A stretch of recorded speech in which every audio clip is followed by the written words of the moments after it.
Okay hi everyone. सो आज हम HCV का क्वेश्चन नंबर 29 डिस्कस करेंगे। So it says the current I is passed through a silver strip of width D and area of cross section A. The number of free electrons per unit volume is N. Find the drift velocity of the electrons. So देखो, अगर हम बात करते हैं कि इस silver strip से I current पास करता है, देन जो करंट होता है that is equal to NEAVD। This is the formula of current जो कि हमने करंट इलेक्ट्रिसिटी वाले चैप्टर में डिस्कस किया था। यहाँ पे आई क्या है? करंट जो कि किसी कंडक्टर से पास करता है, and that is the number of free electrons per unit volume. E that is the charge on electron, है ना, जिसकी वैल्यू 1.6 इंटू 10⁻⁻19 होती है। A that is the cross sectional area, and VD that is the drift velocity. So from here you will get the value of drift velocity, which is I upon NEA. So this is the drift velocity, right? यही पूछा है part A में। Part B check करते हैं। If a magnetic field B exists in the region as shown in figure, what is the average magnetic force on the free electrons? So देखो, आपको ये diagram दे रखा है क्वेश्चन में।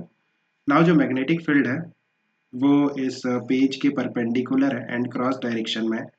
सो हमें बताना है कितना एवरेज फोर्स लगेगा इस इलेक्ट्रॉन पे जो कि इस कंडक्टर के अंदर मूव करेगा। सो जो इलेक्ट्रॉन्स हैं वो किस तरह से मूव करेंगे?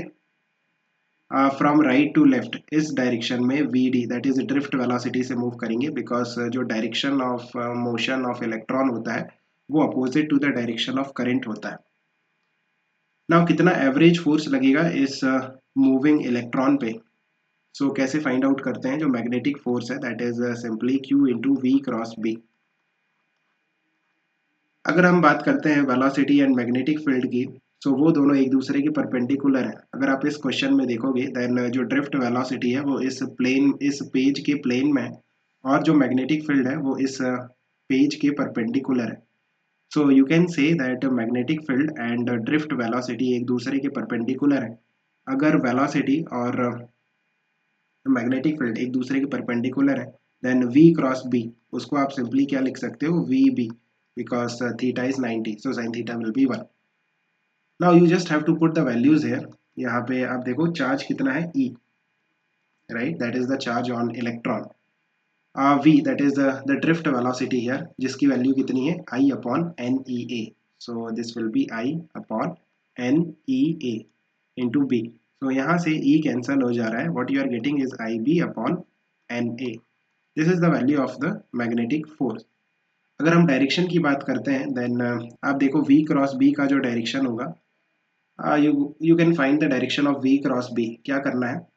वेलोसिटी के डायरेक्शन में अपने राइट हैंड के फिंगर्स को रखना है, एंड मैग्नेटिक फील्ड के डायरेक्शन में फिंगर्स को कर्ल करना है। सो what is the direction of V cross B? That is the direction of thumb, जो कि नीचे की तरफ आ रहा है। सो V क्रॉस B का जो डायरेक्शन आ रहा है वो नीचे की तरफ आ रहा है, बट आप देखो जो चार्ज है वो नेगेटिव है। सो जो फोर्स लगेगा that will be opposite to the direction of V cross B, है ना।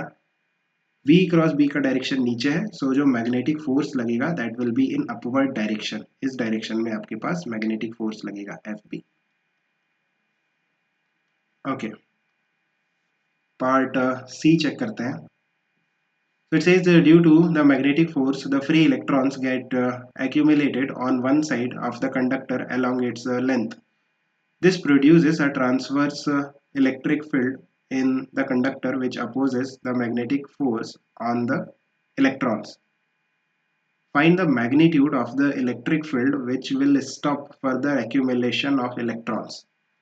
So देखो, अगर हम बात करते हैं कि ये जो इलेक्ट्रॉन्स हैं इस पे मैग्नेटिक फोर्स लग रहा है ऊपर के डायरेक्शन में, सो क्या होगा कि जो इलेक्ट्रॉन्स हैं वो ऊपर वाली सरफेस पे एक्यूमुलेट हो जाएंगे। इस तरह से जो फ्री इलेक्ट्रॉन्स हैं वो ऊपर वाली सरफेस पे एक्यूमुलेट हो जाएंगे because of this magnetic force. So we can say कि ऊपर वाली सरफेस पे एक्सेस ऑफ इलेक्ट्रॉन के कारण एक इफेक्टिव नेगेटिव चार्ज जनरेट हो जाएगा, और जो नीचे वाली सरफेस है वहाँ पे एक इफेक्टिव पॉजिटिव चार्ज जनरेट हो जाएगा, बिकॉज वहाँ पे डेफिशिएंसी ऑफ इलेक्ट्रॉन हो जाएगा। जो इलेक्ट्रॉन्स है वो नीचे वाली सरफेस से ऊपर वाली सरफेस पे शिफ्ट हो गए because of this magnetic force. Now अगर हम कहते हैं कि ऊपर वाली सरफेस पे इफेक्टिव नेगेटिव चार्ज है और नीचे वाली सरफेस पे इफेक्टिव पॉजिटिव चार्ज है, देन आपको एक इलेक्ट्रिक फील्ड मिलेगी जो कि पॉजिटिव से नेगेटिव चार्ज की तरफ होती है। इस डायरेक्शन में हमारे पास एक इलेक्ट्रिक फील्ड आ जाएगी। नाउ इस इलेक्ट्रिक फील्ड के कारण अगर हम बात करते हैं कि ये वाला जो इलेक्ट्रॉन है, इस पे जो फोर्स लगेगा, इलेक्ट्रोस्टैटिक फोर्स, वो नीचे की डायरेक्शन में लगेगा। कितना? Charge into electric field. नीचे की डायरेक्शन में क्यों? बिकॉज इलेक्ट्रॉन पे नेगेटिव चार्ज होता है, so the force on the electron will be opposite to the direction of electric field. So क्या होगा कि एक टाइम ऐसा आएगा कि जो मैग्नेटिक फोर्स है और जो इलेक्ट्रोस्टैटिक फोर्स है वो दोनों एक दूसरे को बैलेंस कर देंगे, एंड जो नेट फोर्स होगा इलेक्ट्रॉन पे वो जीरो हो जाएगा, सो दैट ये जो इलेक्ट्रॉन है फर्दर ऊपर वाली सरफेस पे नहीं जाएगा। So can you find out कि कितना इलेक्ट्रिक फील्ड हमें चाहिए सो दैट ये जो इलेक्ट्रॉन है ये फर्दर ऊपर वाली सरफेस पे एक्यूमुलेट नहीं होगा। उसके लिए net force on the electron will be zero. It means जो मैग्नेटिक फोर्स है वो इलेक्ट्रोस्टैटिक फोर्स के बराबर हो जाएगा। So F B that is equal to E into E. This is magnetic force and this is the electrostatic force. You can put the value of this magnetic force from here, which is IB upon NA, that is equal to E into E. From here you will get the value of electric field, which is IB upon NEA, right? Okay, यही हमें बताना था। Part D check करते हैं। What will be the potential difference developed across the width of the conductor due to the electron accumulation? The appearance of a transverse EMF when a current carrying wire is placed in a magnetic field is called Hall effect. Okay, so हमें बताना है कि कितना potential difference generate होगा। अब देखो, अगर हम बात करते हैं कि हमारे पास इस कंडक्टर में इलेक्ट्रिक फील्ड जनरेट हुई है नीचे वाली सरफेस से ऊपर वाली सरफेस के तरफ, right, because of the accumulation of electron on the upper वाली सरफेस। सो इस इलेक्ट्रिक फील्ड के कारण आपके पास एक ईएमएफ आ जाएगा। जब भी आपके पास इलेक्ट्रिक फील्ड होती है देन हम ईएमएफ और you can say potential difference find out कर सकते हैं। What is the potential difference? V that is equal to E into length. Length कितनी? आप देखो ये जो डिस्टेंस है, this distance is given D, right? So E into D, this is the potential difference between नीचे वाली surface and ऊपर वाली सरफेस, राइट? जो नीचे वाली सरफेस है वो हायर पोटेंशियल पे होगी और जो ऊपर वाली सरफेस है वो लोअर पोटेंशियल पे होगी। So what is the potential difference? That you can easily find, that is simply electric field into the distance, right? हम यूनिफॉर्म इलेक्ट्रिक फील्ड एज्यूम करेंगे। So you can see that जो potential difference हमें find out करना है that is simply E into D. You can put the value of E from here, that is I B upon N E A और into D. So this is the value of the potential difference. इसी को हम Hall effect कहते हैं। Hope you have understood. Keep working hard. Best of luck. Bye.